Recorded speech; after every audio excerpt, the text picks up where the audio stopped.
I'm doing a hive inspection. I don't know if this video is going to work because of the sun and I can't see if I'm on TV or not. So here we go.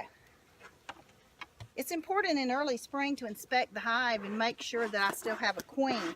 Sometimes over the winter the queen may die, and if they are not able to replace her with another queen, the colony is doomed. We don't want really hot, dark smoke. The lighter the better. It's not really cooperating with me today, but hopefully it will be okay. And the smoke, the purpose of the smoke is to calm the honeybees and to kind of sidetrack their alarm system.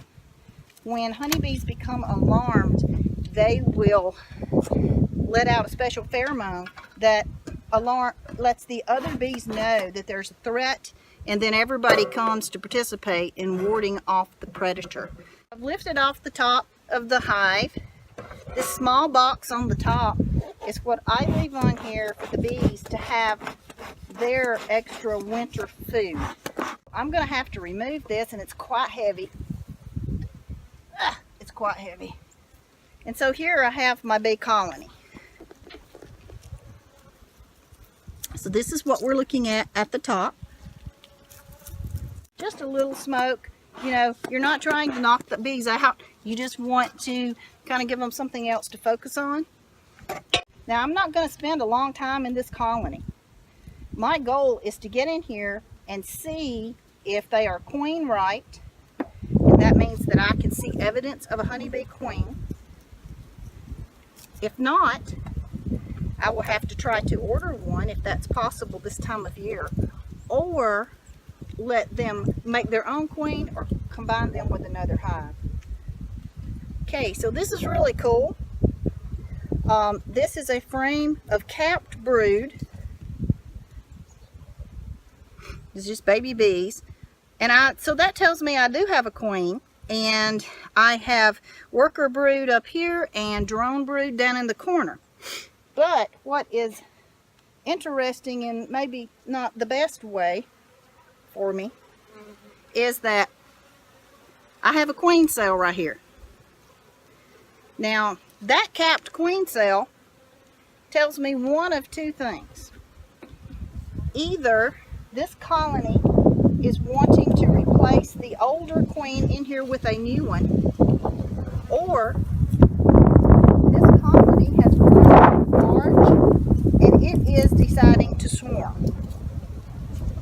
And as I pull this frame, I'm seeing more queen cells down here. Not beautiful ones, but they're there. I don't want my colony to swarm if I can avoid it.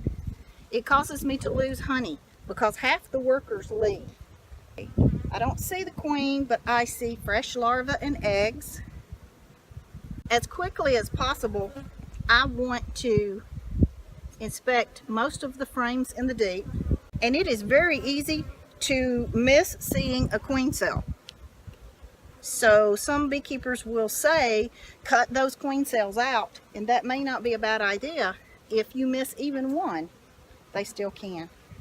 This is a very strong colony. I'm seeing a lot of baby bees. And here is a good view of some drone brood at the bottom. Now, this shows you the difference between honeybees and wasps. There is no way you could walk up to a wasp nest and take it down and look at it.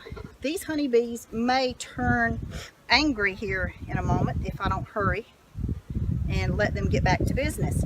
But they're not as angry as wasps. Honeybees are not aggressive, they are defensive. Now, I'm faced with a small dilemma. I'm definitely going to remove some of these bees from this hive. I see evidence of a queen, but I have not seen the queen. I would love to, because then I could leave her here and move these queen cells and feel a little better about it. Because you do not want to take away the queen and take away what they've got to make a new queen with. I have brought a box up here with some other empty combs in it, so that I can take some of these full combs of babies out and give them to another colony that's small and needs the population. Wow, I see a lot of drones. Spring is coming early. I'm going to take these 2 frames with queen cells out of the colony, and I'm going to put in 2 empties to give these girls room. Matter of fact, I may take 3. Now, my only risk here is if I move my queen, I may be in trouble. But what is life without risk? These empty cells will give these bees something to do, and it will give the queen more room to lay, and hopefully buy me a little time, because as we get closer to spring, I will split off and make new colonies, and I can add these babies to them, or I can remove the brood again, but I don't want to do that this early in the year. So we've got the colony put back together using the empty frames that I had. It's one more time I look at these frames as quickly and carefully as possible, trying to make sure I don't have the queen. And then I'm putting them in this temporary box so that I can keep the baby bees warm until I put them in one of the smaller colonies, which I will do very shortly. I've got a lot of thinking to do. Hope you're having a great day. Keep on buzzing.